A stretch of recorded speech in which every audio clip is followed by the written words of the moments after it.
Hoje quero partilhar convosco uma passagem que fala acerca de alguém que recebeu uma notícia muito difícil de digerir. Ele não ia sofrer, mas sabia que muitas pessoas estariam em sofrimento. E esse alguém foi Abraão. Em Gênesis, capítulo 18, a Bíblia relata-nos que Abraão recebeu uma visita de 3 anjos e após comer com eles, eles dão-lhe uma notícia. Vamos ler então Gênesis 18, a partir do versículo 17. E disse o Senhor: ocultarei a Abraão o que faço, visto que Abraão certamente virá a ser uma grande e poderosa nação, e nele serão benditas todas as nações da terra? Porque eu o tenho conhecido, que ele há de ordenar aos seus filhos e à sua casa, depois dele, para que guardem o caminho do Senhor, para obrarem com justiça e juízo, para que o Senhor faça vir sobre Abraão o que acerca dele tem falado. Disse mais o Senhor: porquanto o clamor de Sodoma e Gomorra se tem multiplicado, e porquanto o seu pecado se tem agravado muito, descerei agora e verei se, com efeito, tem praticado segundo este clamor que é vindo até mim, e se não, sabê-lo-ei. Então viraram aqueles varões o rosto dali e foram-se para Sodoma, mas Abraão ficou em pé diante da face do Senhor. E chegou-se a Abraão dizendo: destruirás também o justo com o ímpio? Se porventura houver 50 justos na cidade, destruí-los-ás também, e não pouparás o lugar por causa de 50 justos que estarão dentro dela? Longe de ti que faças tal coisa, que mates o justo com o ímpio, para que o justo seja como o ímpio, longe de ti seja. Não faria justiça o juiz de toda a terra? Então disse o Senhor: se eu, em Sodoma, achar 50 justos dentro da cidade, pouparei a todo o lugar por amor deles. Nós conhecemos a história, podemos ler os versículos a seguir. Abraão provavelmente tem a noção que não existem 50 justos, então procura descer esse número para 45, para 40, para 30, para 20 e para 10. E o acordo que ele obtém com Deus era que a cidade não iria ser destruída se houvessem 10 justos ali.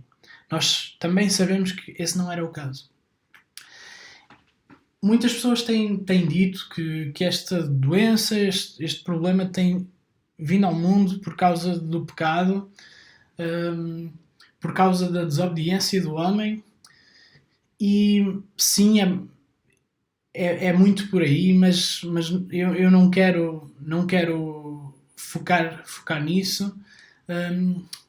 Eu quero olhar para esta passagem atentando àquilo que Abraão fez. Abraão, quando recebeu esta notícia, ele não ficou a pensar apenas na sua segurança, não ficou a pensar apenas no seu bem-estar, nas promessas que Deus lhe tinha feito para ele. Abraão, de certa forma, ficou bastante inquieto com isto. Diz-nos no versículo 22 que ele ficou em pé, ele nem se sentou, não se acalmou perante esta notícia. E ele, em pé, começa imediatamente a clamar a Deus: olha, por 50 justos, por 50 pessoas justas, tu não vais poupar aquele lugar, vais destruir. E esse número começou a descer.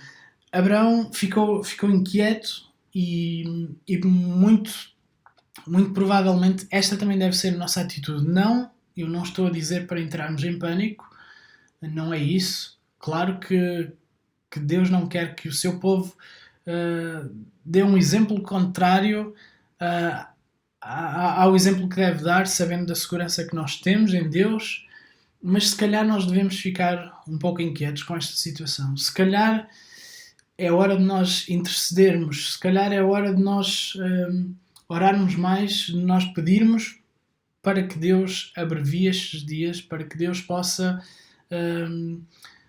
rapidamente fazer com que esta doença diminua e se vá embora, inclusivamente. A nossa atitude enquanto igreja deve ser também de clamar a Deus pelos outros. E ainda outra coisa, Deus estava disposto a salvar aquela cidade por 50, inclusivamente até por 10, ele estava disposto a salvar aquela cidade. Esses 10 justos que estariam naquela cidade, se estivessem esses 10 justos, eles iriam dar uma nova oportunidade a todos aqueles que eram ímpios, a todos aqueles que pecavam.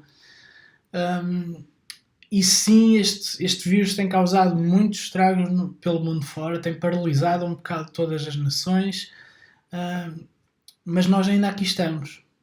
E nós queremos que, enquanto fomos justificados por Deus, enquanto fomos justificados através do sangue de Jesus, nós temos uma missão.